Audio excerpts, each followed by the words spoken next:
The year is 2025, guys. Welcome to the Hotpot podcast. We are in the studio today. I am your lovely host, B-Boy Sweet Pea, a.k.a. Pierre, and we have our co-host, Chaz, in the building. Woo. Let's go. 2025, it only goes up.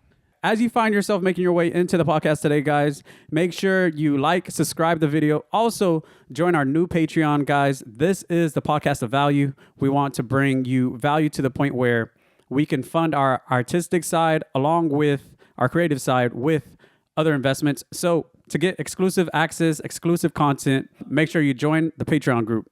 But also,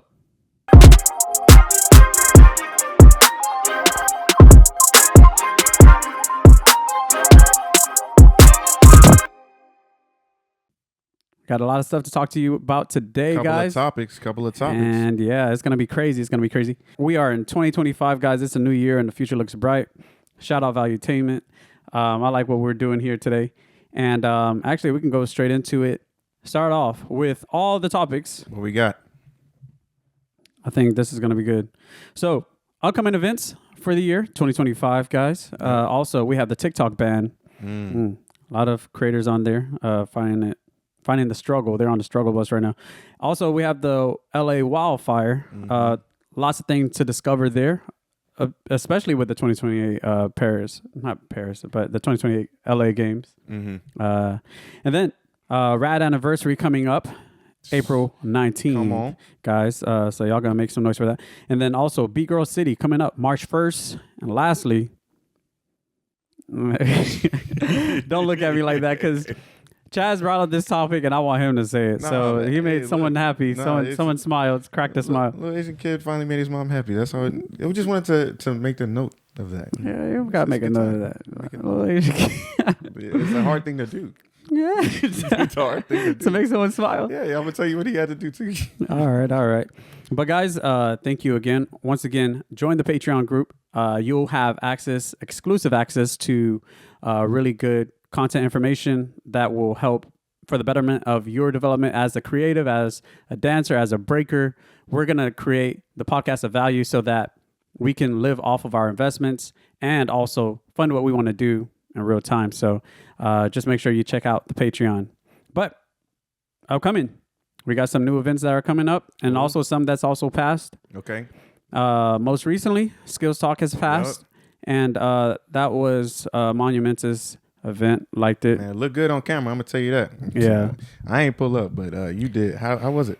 Oh man. I have a few critiques. I really liked the jam. Okay. The one thing that I disliked about the jam, I would say, I'm gonna start off with what I disliked, then I'm gonna bring y'all back up with what I like. So I would say that I dislike stages when it comes to dancing, and especially with people hovering above the stage. So it really limits the space that you have to dance and like kind of like people was a little too close. Well, I mean, like, so imagine, you're dancing on the stage, judges are on the other side, but spectators are on the other side and they're hovering over the stage, like they're holding cameras over. Yeah. They're doing all this stuff. That's not, my type of crowd when it comes to dancing. They need one of them superstar stage blocker things where they got that space in between. Yeah. But it's just like I like the most amount of room when it comes to dancing because I don't like being limited in terms of space. You think the stage is small? Yeah, I thought so. That's what I felt. And I was kind of glad that I got some of the bigger moves out of the way in the prelim round. So I was just like, all right, now I could just kind of like try and see what I could work with on the stage. But overall, really great jam. What stood out about the categories? What stood about it? Man, what I really liked is that it was at a hotel and there was a whole bunch of casinos. Y'all was walking around checking out. That was the first time I actually been in a Vegas casino and actually like used some of the machines. Yeah, that was the first time. I'm gonna tell you, compared to last year, like they definitely upped the look and feel of it from the camera perspective. So yeah, hey, shout out to them. But one of the things next we got coming up is what? Big Girl City. Yeah, Big Girl City. And you already know Big Girl City's coming up with the categories. Bonnie and Clyde. Man, they got 6 categories this year. They got a 1v1 Big Girl. They got a All Styles 1v1. They've got an All Styles rocking. The All Styles 1v1, is that B girls or B boys, or is that open to? I think that's gonna both be sides? open. Okay. So they're gonna have, like I said, 6 categories. So, ladies and gents, that's open to both of you guys. The 1v1s. So they're gonna have all styles 1v1, a rocking 1v1, a Bonnie and Clyde 2v2. Hey, so get your partners up. Bonnie and Clyde. And then Signature. a graffiti battle 1v1, and a hip hop and house 1v1 battle. So I really like the rocking 1v1. Man, you got to keep that going. And I wish that we would have more events that were more top rock and rocking and stuff like that, because I think that's kind of like a little missed. Like, I feel like it's missed in the whole scene in terms of breaking. Honestly, like, we don't see too often. I feel like from a non-dancer's perspective, that tends to be some of the exciting things to watch, because when you talk about things that are like grooving and people like getting with the music, if you can rock, oh man, you can kind of turn the energy up. So yeah. Freestyle session, I know got that. Different energy. It's definitely a different type of room when that comes into play. Yeah. So also, guys, keep in mind, Rad anniversary, April 19th. That's going to be one big hit, guys. There's going to be a Crew v Crew and a Kids Battle. Crew v Crew goes from about 4 to 6 members in each crew. And then also the Kids Battles. Kids Battle, 15 and under, for $350, guys. So there's really some big cash being thrown at this event. The Rad anniversary, 15-year anniversary, guys. So come to win. Yeah. And so a lot of people like to think when they've seen like Rad, they look at, Jeffro, myself, a lot of us as first generation, but this is actually like the second or third. So I think it's a good way to like kind of bring everything back in and be wholesome towards all the other people who came before us, and also highlight the people who are in with us, but no longer in the same crew. But you said it's a Rad anniversary. How many years? It was a 15-year. 15-year anniversary. Yeah. So a lot of y'all don't know, but Rad actually existed for longer than like 10 years. Like it's, and also, I mean, just kind of to our, experience, I would say that I don't think a lot of people know that we've been dancing 10, 15 plus years. Like, I think a lot of people look at us and they're like, oh, this is a kind of new crew, but no, we've been in the game for a long time. It almost just feels that way just because when you're still active, you don't know how long somebody truly can be active. It's like, well, if you've been dancing since grade school, like, you've been putting in work, like, time and years. I mean, not us. Grade school. I mean, grade school. Yeah, grade school. Yeah. Well, middle school is grade school, right? I feel like it would go from anything under like 4th grade or something like that. That's grade school. I don't know. That's just what I think.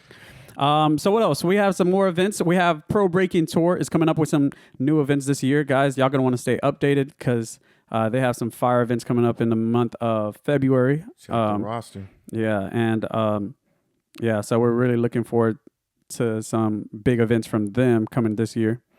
Also, Full Force coming up with a few events. Their 30th. 30th, and what year? What month? That's gonna be February 1st, so that's coming up pretty quick. So February 1st. Yeah, and then we got the Endless Summer Jam on the 21st of February out there in Hawaii. That's gonna be pretty crazy. So yeah. Oof. I don't think I wanted to go to that Hawaii jam, but I'm just like, dude, I was there the week before it happened. Oh, but you never went, right? I didn't go. The week before it happened, though, I was just like, dang. So when I got home, I saw the live stream, and I was like, I could have stayed. Home. I could have stayed, bro. Just start crying when you got home. But also, I believe Full Force is also going to be throwing In the Circle Vans this September, guys. So that's going to be another event to look out for. Man, we getting some good events coming around. Yeah. So I'm gonna definitely have to check out a few of these this year. I ain't sitting at home this time. I'm going. Hey, you better. I'm pulling up. Don't get left behind, man. I'm about to pull up because we've been going to all these events. Chaz hasn't been joining us, man. Yeah, so some of them, Which one? You tell me which one you went to in 2024. I went to make history. You know what I'm saying? That was in 2024. I think. I'm pretty sure. This man is lost. All right, guys. So let's move on to the next event, guys. Actually, this LA wildfire, guys. Oh man. So hearts go out to those who were impacted by the fire. And I actually ran into a few of you guys who live in LA when I went to Skill Talks in Las Vegas this year. And I'm glad that none of you guys were impacted, but I thought it was really good that, you guys are looking in high spirits and whatnot. But yeah, that's just crazy. Man, I cannot, like, the images coming out of that look like hellfire. It literally looked like the rumbling. That's Like, wow. did you see that? Wow. Did you see the? Yeah, wait, It looked like the rumbling. I did not get that comparison until just now. That looks like the rumbling, bro. That's crazy. Bro, all I know is that, leadership in California, Gavin Newsom, Hey, do we not? got to get out, bro. Is there an island off the coast of California that we don't know about called Paradise? There might be. Actually, what's crazy is that the place that was impacted is called like Palace. Palisades? Yeah, Palisades. Yeah. So Yeah. Paradise. It might be. Yeah. But for real though, But all jokes aside, but losing your house and losing everything, that's like the highest thing that usually people buy is in terms of value, like their home. that's where their net worth is, their retirement.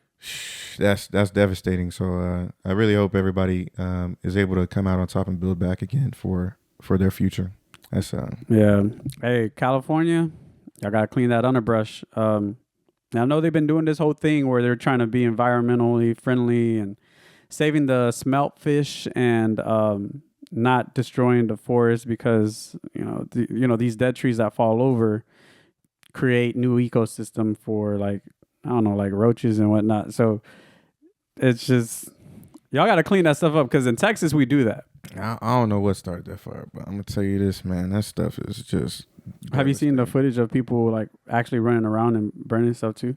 Nah. They say some of it's man-made. Some people, y'all let us know. Y'all comment in the section below, but y'all let us know where are these fires coming from, or at least what have you been seeing? Because I've been seeing videos where they're saying some of these people are running through the forest and like setting things ablaze and doing something. And there was actually a lady. I saw this video where there was a lady and these people were trying to stop her. And she was like, no, I'm actually doing something good. Like, and she's burning things up, right? And she's like, no, I'm actually doing this. Like, this is for us. Like I'm doing this for the benefit of us. Like, we're eating off of this. What does this mean? That's weird. That downward government stuff. I don't know, man. But yeah, these people, they don't really understand. Well, getting off of that, I'm speaking on the people who are like, I'm an environmentalist. Y'all got to understand, you got to clean the underbrush.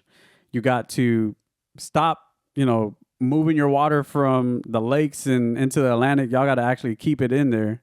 And I'm no governor or whatever, so I'm not going to act like I actually know. But I know that these are some of the issues that they do face. And all these environmentally things, I think, has kind of been hurting that particular state because California is like, one of the best ones. All of this, the always sunny in California things, what they said, never rains in Southern California. Yeah. All that used to be like such a benefit. But I mean, if it never rains, it never gets any water, moisture, probably super dry in some of those places. So, but it's not, which is crazy.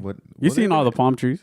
Well, those are imported. And to be honest, they've been going through like drought times and have like curfews about how much sprinkler water they're able to use and stuff like that. But I think all of that is man-made. Like what I've been saying about the lake thing, they did that to like reroute the water into the ocean and the Atlantic and whatnot. It not raining in a particular region on a regular basis is devastating. But I'm looking at it in terms of, because like, if you could grow palm trees in your state, then I'd be like, look, we can't grow that in Texas.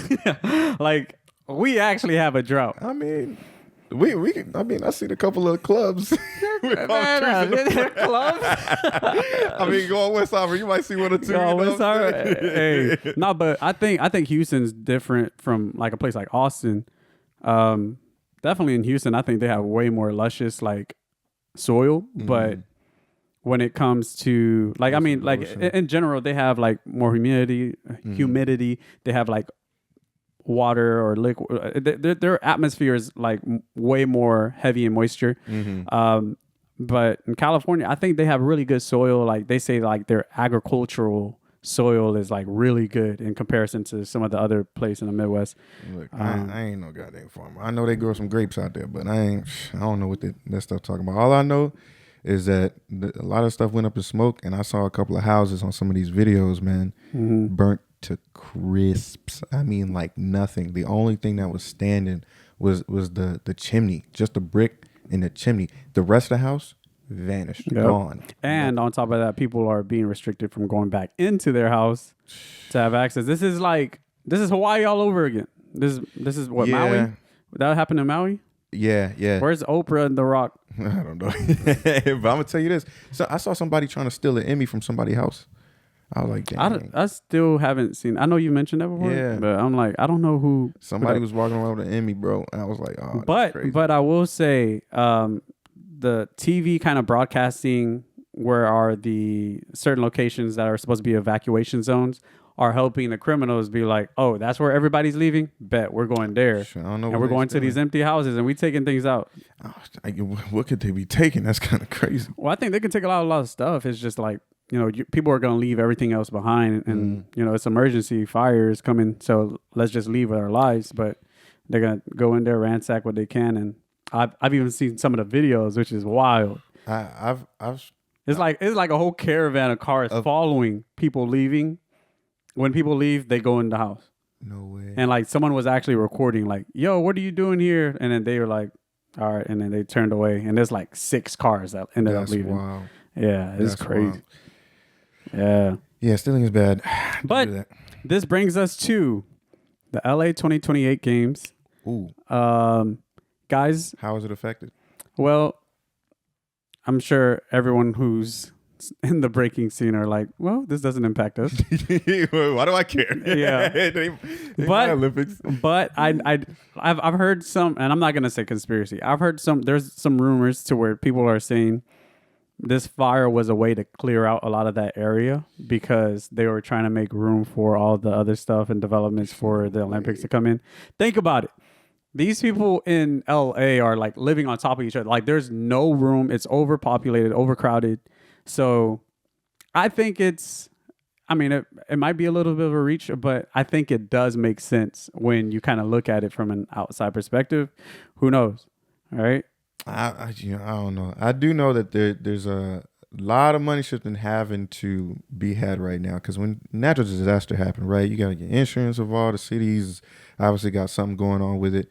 And then obviously you got to have all these responders and there's so much value having to be moved around because of this natural disaster. And I'm sitting over here thinking like, I've heard some stories of insurance is like denying claims and stuff like that. And now reinstating a couple of claims to regain their image but massively. I've heard them insurance, they don't even care. Like, well, they've been warning about this 4 years ago. Like, I mean, there have been interviews and stuff like that. There's been whole I've seen it even on Joe Rogan. Joe Rogan talked about them cleaning out the underbrush and insurance leaving. I think I've even seen Trump talking about it when he had his debate. But the biggest thing is insurance already see this happening. This is coming.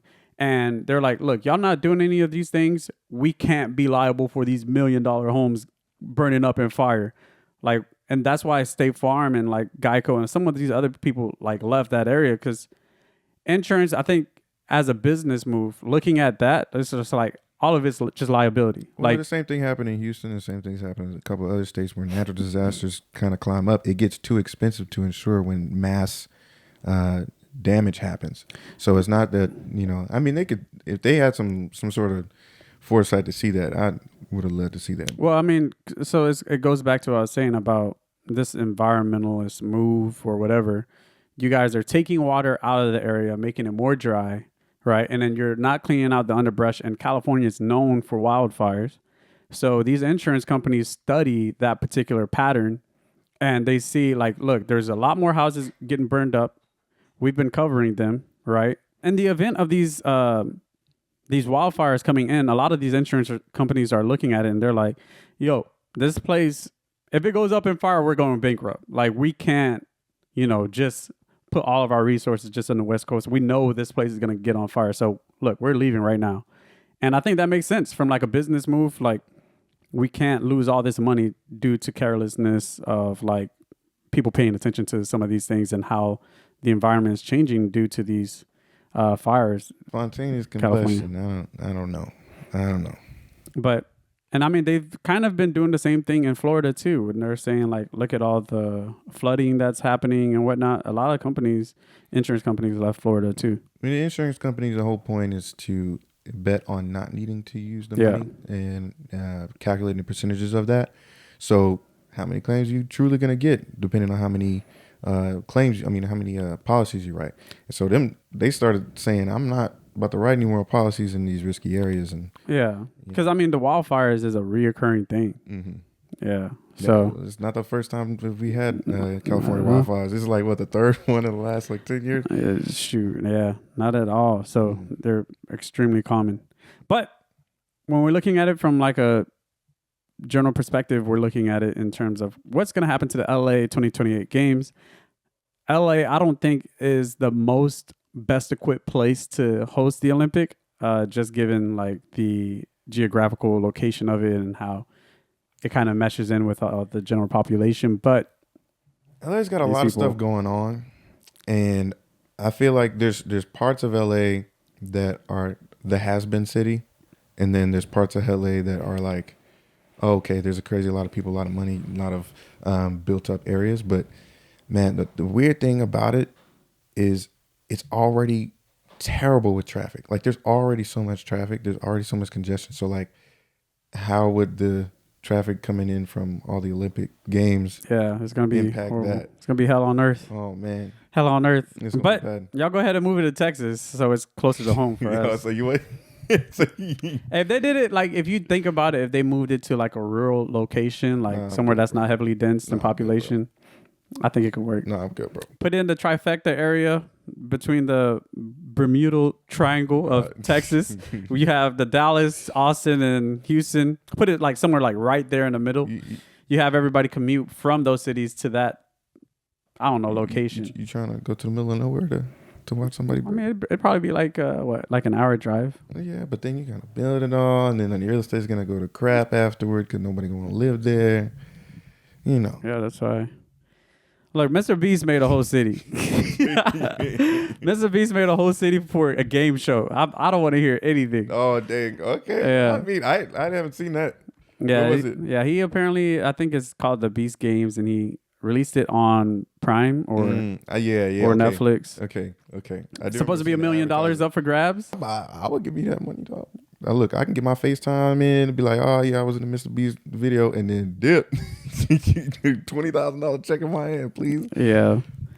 But, yeah, that's something else. I think there could be a lot of things that the Olympics could do to, like, build up and do all this stuff. But, I mean, we'll see how it pans out. We do need to create our own breaking league in 2028. That way we run that in parallel with the Olympics.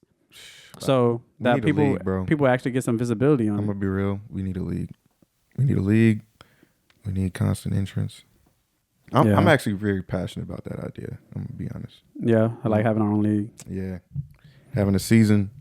And that's what the Hotpot Breaking Games is for, guys. Man, y'all make some noise for that because this year we're looking to host our second volume, the second edition of the Hotpot Breaking Games Volume 2 here in Houston, Texas, guys. And this is going to be a Texas native event, and hopefully we'll be able to, make it a long-lasting thing in Texas. Mm-hmm.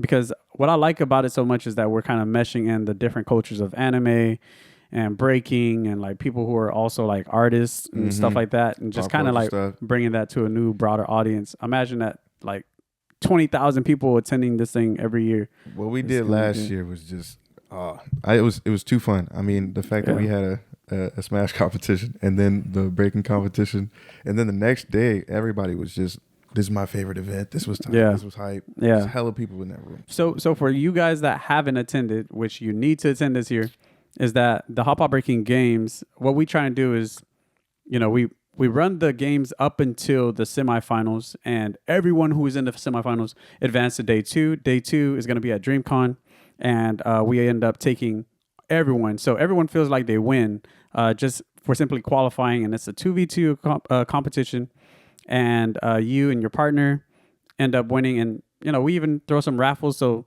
DreamCon is also releasing their final ticket drop February 7th. Last ticket drop, I believe. So make sure that you guys check in on that if you don't want to risk the opportunity of trying to win in a raffle or trying to qualify, make sure that you actually buy your tickets. They are expensive this year. If you're into all things having to do with pop culture, if you're into all things having to do with anime, breaking, come see us. So make sure you attend the Hotpot because there will be some raffles. There will be other ways of qualifying, and we might have the signature gaming tournament again.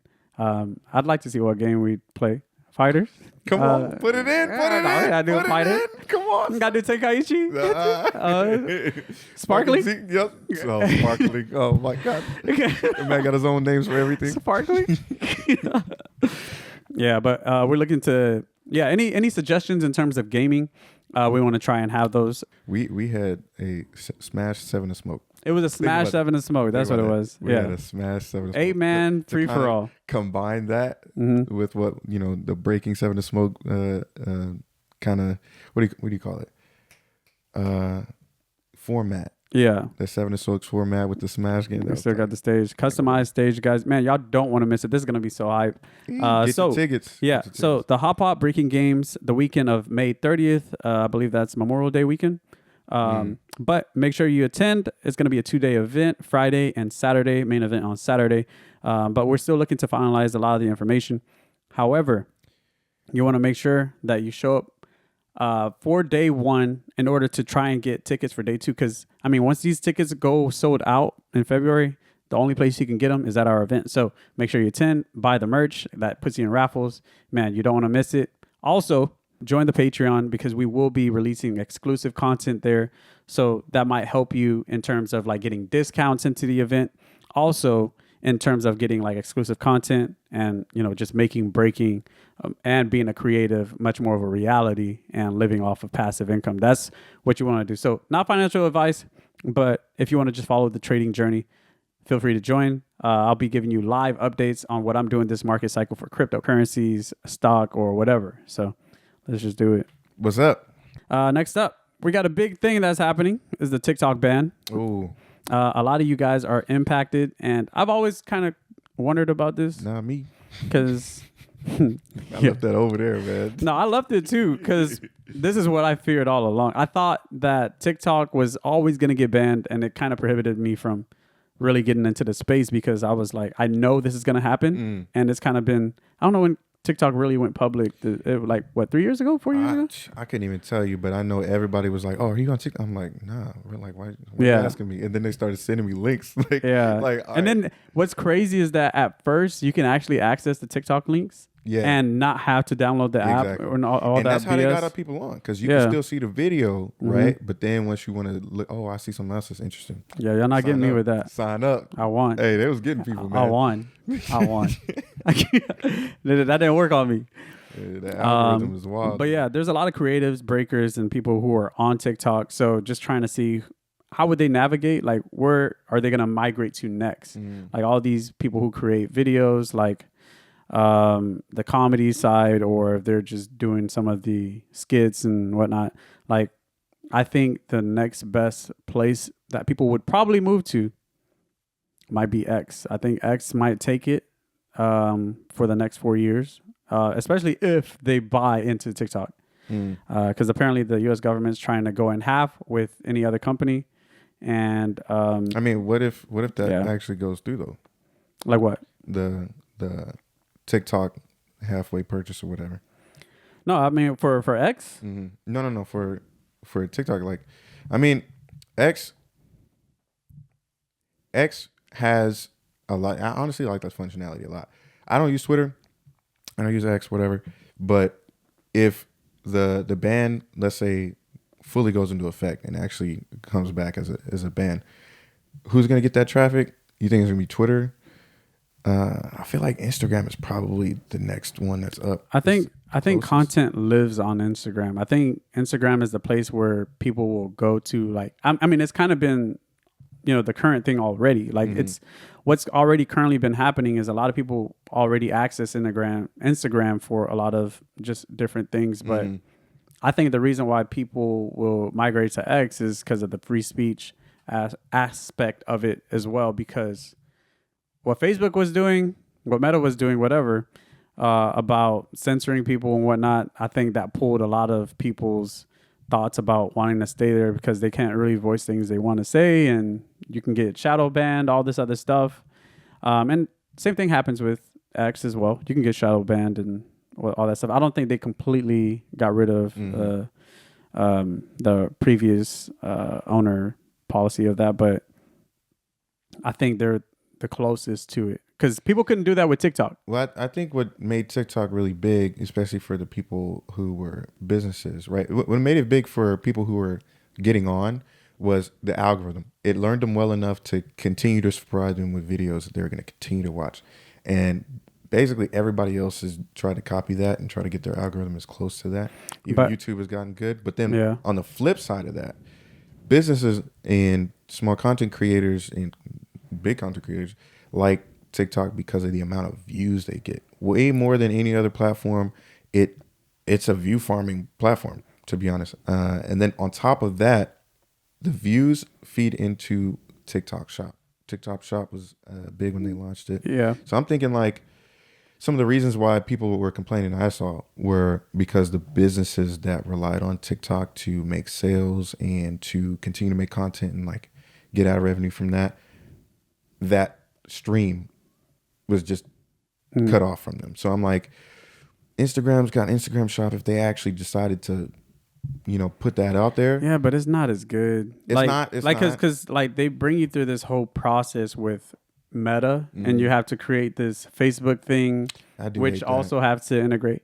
It's the worst thing, and I hate it more than anything. But I think the biggest reason why people loved TikTok over Instagram or Facebook, whatever, is like you said, the algorithm. The algorithm is by far the best because the way that content circulated and the way that the view farming increased so much more on TikTok versus any other platform was so much better. But at the same time, the censorship wasn't as prevalent. I mean, Mark Zuckerberg came out and even admitted to the U.S. government pressuring them and doing all this other stuff and like banning people and banning certain topics from even being discussed. And like in TikTok, you couldn't do that. I mean, these people were out in China. That's where, I mean, it was mainly being hosted. So you couldn't say, hey, don't show this. Chinese government going to show whatever. And we can show anything like here. Twitter.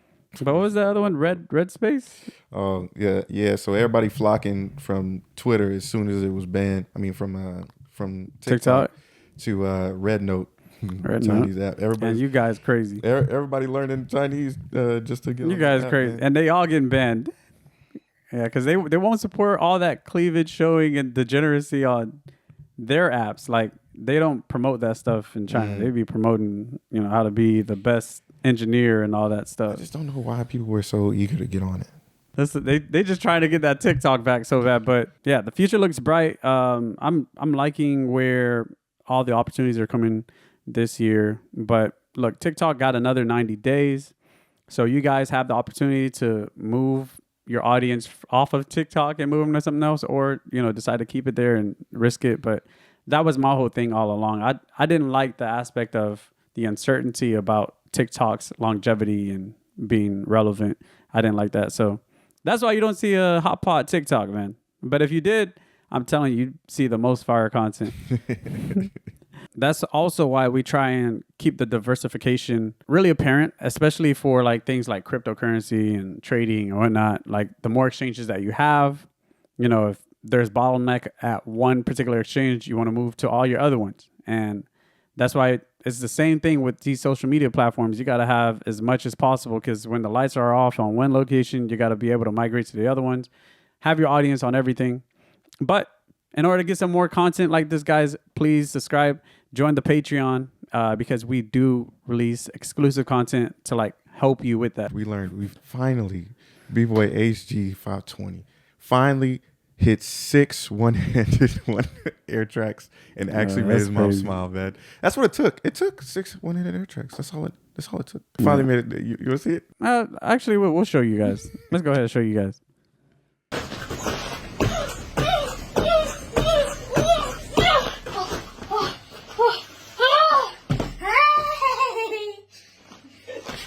But yeah, this man hit 6 one-handed air track. Like 11 years when old? This man becomes unlocked, like for the rest of the world. Character.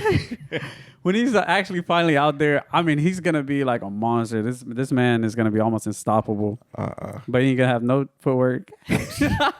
All the stats on power. Yep, maxed out. Yep.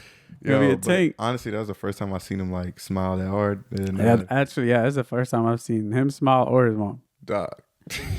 Congrats, bro. But it goes to show, like, in some of these other cultures, I mean, I guess the online presence paints a narrative about what it looks like when you actually care for your child and your children and whatnot. Because I think a lot of people, they look at that video and they're like, man, she's just so harsh on him. She's just pushing him to do this one thing. But, you know, like the way that they both celebrated at the end just really looks like, nah, she's actually into it for his best interest. However, she's just willing to push, you know, her children harder and towards success than we are in this American culture. Like, the moment that we see our children, and I don't have a kid, but like in America, like when we see our children cry, like people just be running to them and just like want to instant, all right, let me just make you stop crying. But and this, like, I think this shows a lot of discipline. It shows a lot of character development. He be posting every day, man. I'm like, yo, and his mom is participating, always there to watch and that's kind of what upsets me too, though. If we're looking at this, damn, you upset? What you upset for, man? I'm gonna tell you why. Boy, upset. I'm upset because why did they host WDSF in China, but this American-made craft, right, that we could have ran with is out there in China, and, you know, we don't get to benefit from any of it, you know? Like, it's crazy that, you know, all of these people on the other side of the world are benefiting from something that a lot of us here have a lot of demand, and there's, you know, a great deal of competition here in the States for breaking, but we just don't have those avenues. We don't have those accesses, which is just crazy to me. Started in Bronx, but now it's on the other side of the world and it's thriving. Like, I mean, you know, this is one of the things. This is one of the things that happens when your culture gets bigger and more popular. Is certain groups of people find more value in it than you might have even thought yourself. And so I know that with certain things, right, here in America, we can be like, oh, we have the tendency to make something cool and then just move on from it. Yeah, just leave it behind. And, you know, we've got a great community of breakers here in America, but like at the same time, you see how they're throwing festivals and events in certain countries, and you're like, oh man, they really think of this as like a viable number one lifestyle, because people get sponsored in different ways. They think of this as a viable event to just pop out at and show up at, and a place to be, where your best fit type of thing. Whereas, you know, we still kind of got jams. We don't have festivals and events, you know. Like, but I think this is going to be at the Youth Olympics, man. Is that coming up? Yeah, because, I mean, so LA 2028 games, they're going to have some problem. But for the Youth Olympics, I mean, that's a separate category from the adult category. So, like, that might be coming up sooner than that. So that's why, you know, they have the whole WDSF set up and things the for whole that pathway to get back to the Youth Olympics. Yeah, and so I think that's on the off years too. So that might be coming up in 2026. Something like that. Yeah, something like that. It might be 2026. But yep, none of us here, we probably might not go because, you know, we just don't have the access. I'm old. That's why I go. That's the only reason I'm I know you'd That's go. the only reason. I know you'd go. But yeah, I don't know whether they're gonna host the Youth Olympics. If they do host it, is that gonna be in the States or is that gonna be? That'd be sick. I don't know. Yeah, no clue. All of you guys are hypocrites. You guys are hypocrites. I gotta go ahead and expose you guys. Yes, I'm talking to you, Texas, and possibly the rest of the world, but mainly you guys here in Texas. Last time we had a snowstorm. For those of you who don't know, we had a snowstorm. I mean, we had a snowstorm in Austin, in Texas, and Houston, and it knocked out all the power. And before, all I heard, ERCOT, it's your fault. Also, Reliant Energy, Reliant No Energy, whatever, right?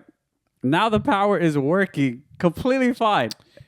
Silence. I'm gonna tell you. I got something to tell you. No. I'm gonna say this. You guys complained about it so much.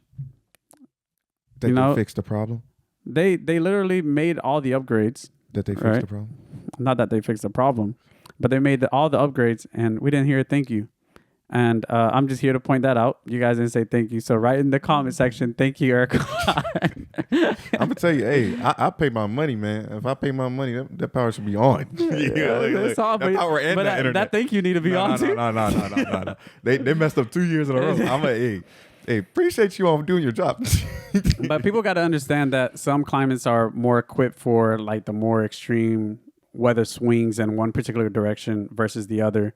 For example, Texas, a lot of the rest of the states don't have to deal with maybe Florida, and Arizona. So just a select few, right? But a lot of the other states don't typically have to deal with 115 degrees or 120 degrees during the summer.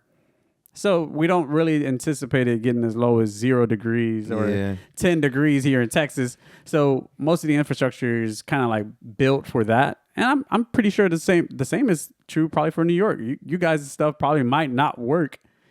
Like if y'all had 120 degrees in New York, like imagine that, like us experiencing the type of winter pattern swings that we're receiving now. Yeah, it's similar to like a New York receiving 115, 120 degrees during the summer. Yeah, and my thing is, if there's a lot of parts of the country that are able to take lots of snow. Why is it that hard to do something and take enough snow here, right? Like I know that there's things that they had to do, but it's more like, okay, well, we're not gonna weatherize, and they finally did. No, it's not. I think it's literally because some of the electronics are only geared to work up to certain, temperature tolerances. Mm-hmm. So some things could only work up to like solar panels, right? Like it'll work up to like 140 degrees or let's say 100 and something. Yeah. But under 0, it's not going to work. So that's why, I think a lot of people just have this expectation that, it should just work like all the way up to 150 and all the way down to minus 40. Hey, bro, if you're on an electric oxygen machine, it don't matter what happens. That power better be on. Well, that's why the hospitals didn't go out. But I'm going to say this, like moving forward, I think a lot of the future-proofing things, they're trying to allocate the temperature tolerances to swing like much higher and much lower for like these electronic system devices. But that's going to take some time and development, R&D, whatnot. But it's not an instantaneous thing. So you guys go ahead and say thank you first before it's that made. Pressure. They needed that pressure. That's all I'm gonna say. Now with the snowstorm though, I'm gonna tell you what I saw. I'm gonna tell you. You saw some ghetto South activities on the highway. I saw too many things, man. I saw that. I saw everybody on my timeline posting photos of them right outside their house, just sitting there. Oh, yeah. Look at this. Like that's like if you guys never been to the South, back to back. Yeah, if you've never been to the South, I think it's a common trait for people to just open their doors and be like, "Yo, look what's going on out here," and then go back inside. I ain't go outside though. I'm gonna tell you that right now. Look, I stay my ass in the cold. In the warm. Yeah, the warmth of my own home. I'm gonna tell you. I'll tell you like something else that it's really interesting is that breakers who are in different areas are more optimal in that particular climate. Meaning, people who break in New York, I need to know this. They're better in colder weather than people who break in Florida, who dance in colder weather, or Texas in colder weather. I do know that my bones and my fingers and stuff like that start getting a little tight when I get in cold weather. Well, no, I'm saying like, so like it's just like people are way more adapt to like that particular environment that they live in, like 100%. They're more comfortable with that temperature. I'm gonna tell you, man. There's too much stuff going on in the South that you see people don't know how to act when snow come around. Them people went and got a table from Walmart. Sliding down the hill, bro. I saw people on the highway. That's so crazy. But I want to bring this back to like the breakers in different like climate and how that kind of like changes how they break in that particular stuff.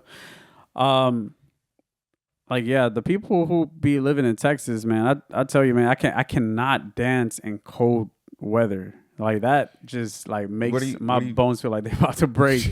How do you think it affects your dance? It takes longer to warm up. Any type of move that I do hurts. I had to win my air track. I hurt. Yep. Yeah, but the warm up thing for me is the biggest thing. I remember when I did B-Boy City, and it was probably about 110 degrees on that stage, like outside at the. It was hot. What was it? Waterloo Park. Yeah. But however, I was still able to dance. Like I was like, I'm telling you, it was miserable to a point where I was just like, I don't even want to dance. But my performance there, like the fact that I was so heated and I was like ready to move, like I can do that versus like, being out in like, 30 degrees and trying to dance. Yeah. I'm telling you, it was like 115. It was hot. I ain't gonna It lie. was crazy. I had to hop in the shade a couple times. You know? It was crazy. It was a good environment, but whew. Yeah. So, I don't know. Do you got any other topics? Man. I could have sworn you had something else. I know what I got. Oh, I think I know it's up. I think I know now. I know what it is. Look, in 2025, everyone in y'all gotta come correct, man. We can't be having no more. We can't be having no more Me Too's, man. This is when I'm showing up to every practice, every jam. I'm trying to get correct, picked bro. up. Look, somebody gotta pick me. I ain't picking nobody. Yeah, they gonna pick you to be the victim. They gonna pick me. Like, hey, me too. Hey man, hey, we gotta come correct in 2025, man. I can't be coming up here and trying to teach random people no So, 6 steps, man. in the scene, there's a lot of things like with more visibility, you have more sponsorships on you. We know that there are some activities happening in the scene right now, and I don't want to name any names. But it's unfortunate. But at the same time, I don't want to say whether or not this is true or if it's false. I don't know. Like, none of us know, but people like to highlight, this person did something to me, blah, blah, blah. And I never want to undermine, what someone else is going through it. Because there are real people who go through some of that stuff, but I feel like there's also people who do it for clout.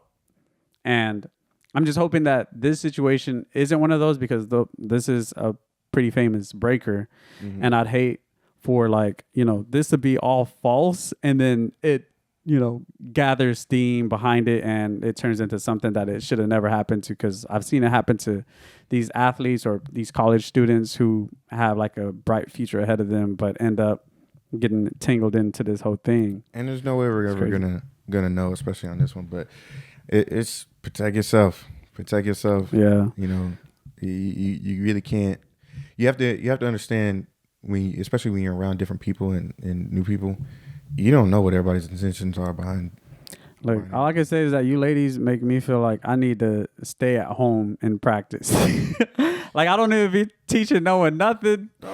I just don't because it gets to like a really just like, if I feel like if anyone wanted to say something, like it's already, it's already gonna go there. Like, if you have anything, like, imagine, like what they said about Drake, the whole certified lover boy, certified, right? Just being named or being connected, like having your name attached to that type of derogatory title. It doesn't matter if it's even false. Like, even if it's like false, then people are still gonna look at you sideways. Like, yo, I don't know about you, but I've been hanging out with you, but I don't know about you. Rep is ruined without, truly everybody having a true understanding of that. And I say it like this: there's a difference between being able to handle that with the person and handle that with the community that you're in, versus putting somebody on blast. So. Not that we shouldn't have the ability to call people out and bring awareness to big issues, but man, it could be so powerful. I think to call somebody out to their face and call somebody out to like the group of people that they're with. It's a whole nother thing. Yeah. But that don't work. Put them on blast. I don't know. I feel like people just gotta talk to them directly, but when you do this whole internet battle about stuff like that, it kind of dilutes the severity of your claims. Like, when you bring everyone else into it, like, and it's not proven, you haven't brought in law enforcement first. Well, if something actually happened, it dilutes, the type of attention that it needs to get, especially for the people who actually go through some of this stuff. So, SA is, it's a real thing for some people. But I know some people be out there, man. I'm trying to make a bag. I'm trying to make a name for myself, and like I ain't saying I've this seen- is that, but yeah. don't be ruin people's careers over something you didn't call the police for. Yeah, I don't know. yeah. Police should be first if someone breaking the law.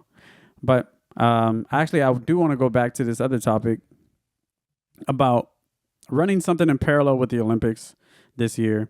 Guys, there's so many other things that are happening that I think breaking does kind of need this.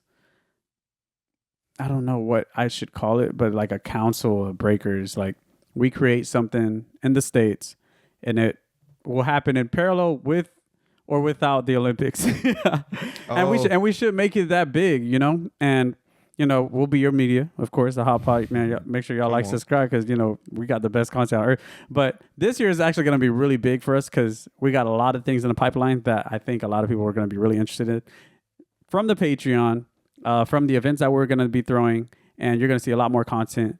But I think with what we're doing here in the States, we need to like make it that big, and we need to be the owners of it, the arbitrators of, creating this breaking scene and making it more mainstream. Man, what's next? Up, 25 going up. We just got to get closer and closer to that image of, breaking happening all the time, and, season, understanding that, if we have our own accolades, if we have our own next level of, okay, this is what we watching, this is where we, then everybody's kind of throwing into this thing. We have good jams. We have good events. Don't get me wrong.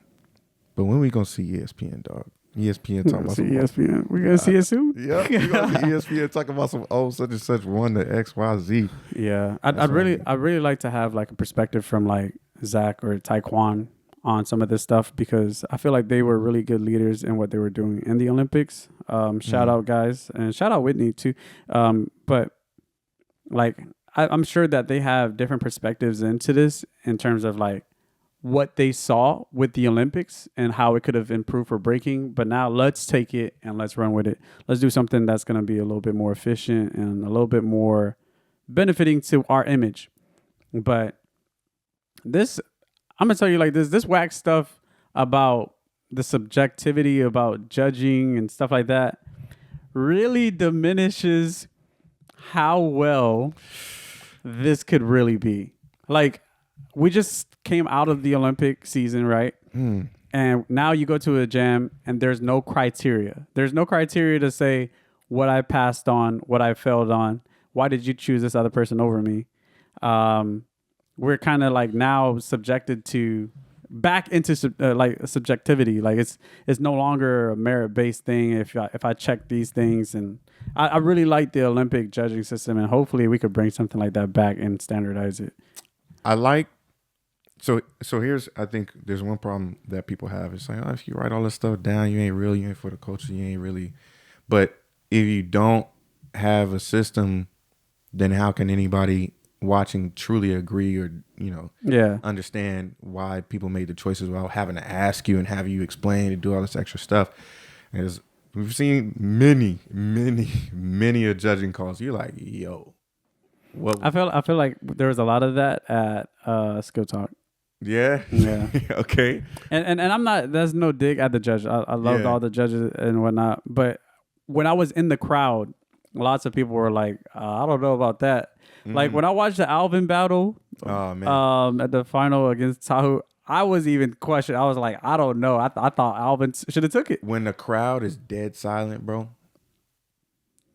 That's silent. Dead silent. Like hear a pin drop silent. You know something they don't agree, man. Like but actually something to highlight about Skill Talk is that I did think that the stage was a little small, but I think if we turned away, like man, I don't like the people hovering above the stage, so that really felt like it's like it was something that deterred you from like really trying to be explosive because I like moving all over the place. But some of that stuff is just like, oh man, I was like, I don't want to. Should I not do some of these moves? And especially when you're in a small kind of environment, you have to like.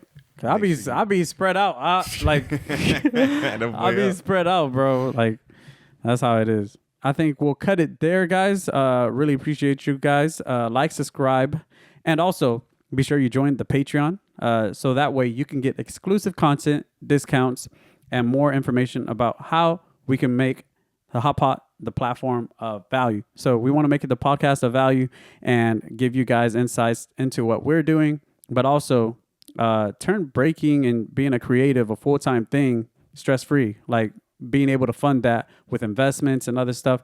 But that's what we're doing with it. That's what we're doing with the platform. But also there's going to be so much more to come. So make sure you like and subscribe. Thank you guys again. You guys are the best people on earth.